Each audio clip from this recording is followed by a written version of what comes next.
Hello, everyone. Welcome to Developing Palettes. I'm Aaron Loomis, and with me, as always, is June Liu. How you doing, June? Doing good. So today we are talking about the Alpha Absinthe Infused Claro Robusto. Cigar is 5-inch by 50 ring gauge. Comes out of the PDR factory in the Dominican Republic. Wrapper is Mexican San Andres Claro. The binder is Olor Dominicano, and the filler is Pilero Cubano and Nicaraguan Lejero. Cigar is blended by Abe Flores. Price point is $8.70, and this cigar was released in July of 2016.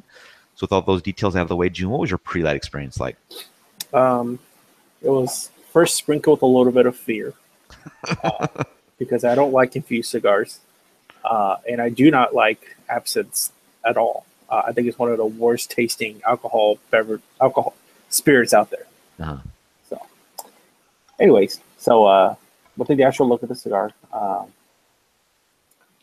It's a Claro, however, is rustic in nature with some protruding veins throughout and one soft spot within the first third of that cigar. Um, Wrapper, good oil content. Kind of gave me like a little bit of a slick, oily feel on my fingertips. Head is finished off with a thick triple cap. Wrapper smells of dry wood, and there's this, it smells like some sort of alcohol, but it was difficult for me to ID it. It was definitely not absinthe, but some sort of a perhaps like a generic rubbing alcohol sort of a thing going on. When I smell the wrapper,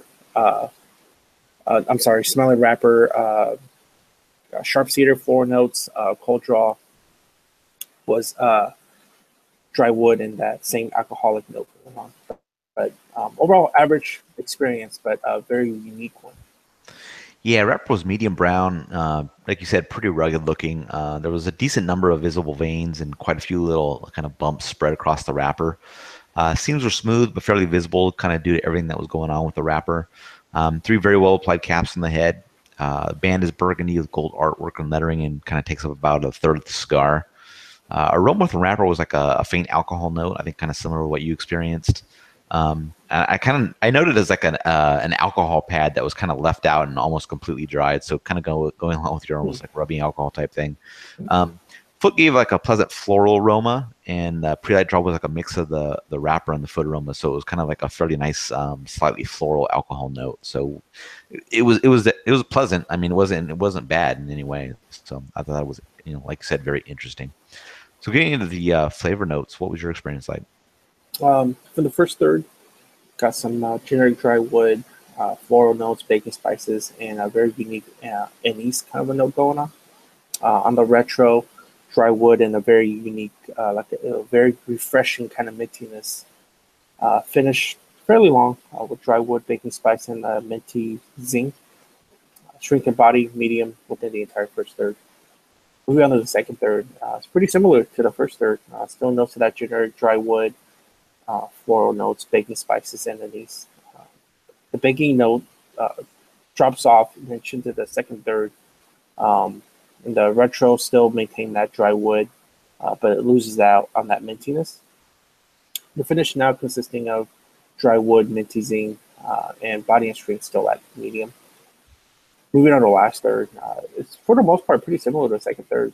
Still giving me that generic dry wood, uh, but that woodiness is a little bit uh, faintly charred now, and a bitterness starts seeping through. Mouth draw still consists of floral notes, baking spices, and that anise.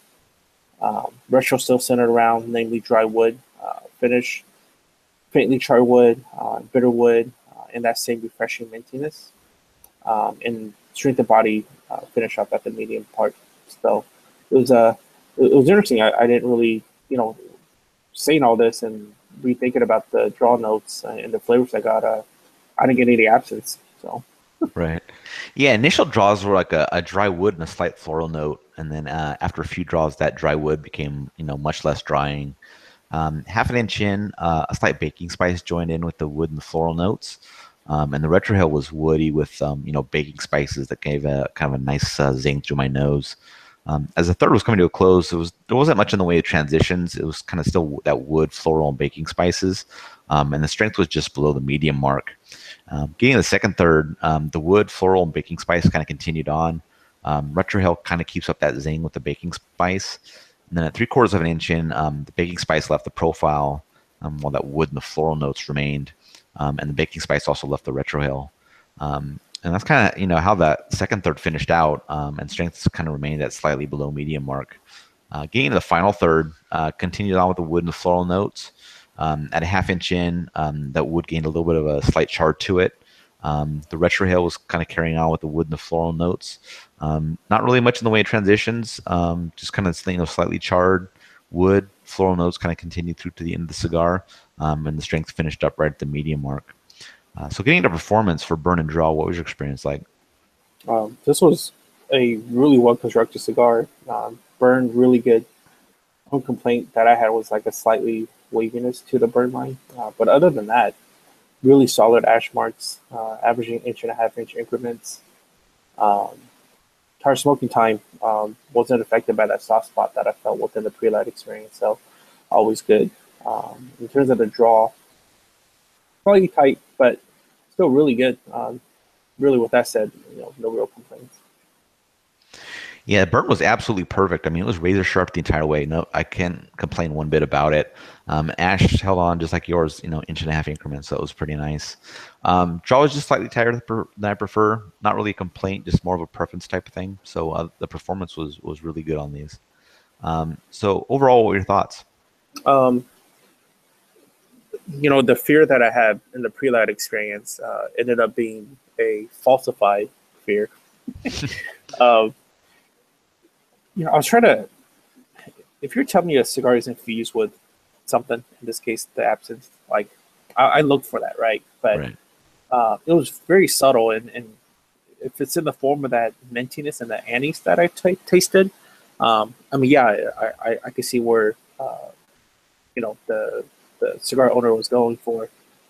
But I'm actually pretty thankful that it was subtle and it wasn't overbearing, because absinthe in general could be super strong for me. It could really hit your palate pretty boldly. Pretty linear profile, not a lot of transitions or complexities, but for the uniqueness of the cigar, I give it another try, which says quite a bit because, like I reiterated, I'm not a big fan of the spirit. Right. Yeah, I mean, other than the pre-light aromas, I'm not sure there's really much to signify that it's kind of an infused cigar, unless that infusing is kind of what imparted the floral note that I was getting in the smoking experience. Flavor profile is pretty one-dimensional. Primarily just being that woody and floral notes, a little bit of baking spices mixed in here or there. Burn and draw are pretty much spot on, so made for an experience I can really just focus on flavors. Nothing really to say bad about the cigar. Just flavors are just mellow, linear. It's not really a knock against the cigar. Anybody could smoke the cigar. I would say that, even if people say they like what you mentioned, I don't like infused cigars. I think they could smoke this and not even, if you didn't tell them, you maybe, pop the band off of it and gave it to them. I don't even know that they would be able to tell you that it had any kind of infusion to it or anything like that against, anything like that there. So I would say don't hold that against the cigar, thinking that it's going to have some, artificial flavors kind of noted in it. No sweet cap, none of that kind of stuff on it. So I think, it's worth giving it a try. I would definitely smoke more of these. It's not something that you're going to be, you want to just smoke sitting by yourself and you just want to, focus on flavors. I mean, but, if you're kind of hanging out with some friends or, having a night where you're drinking with smoking cigars, and this might be a perfect, perfect accompaniment to that. Although, I think it's definitely worth trying. I mean, so getting the scores, you give it a 5.67. I give it a 5.80.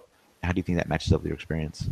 This is probably one of the few times where I say it doesn't exactly match up. I mean, in terms of the qualitative score and the mathematical score, it makes sense for me. But, what I scored was basically saying that it's an average tasting cigar coupled by really good construction. Right.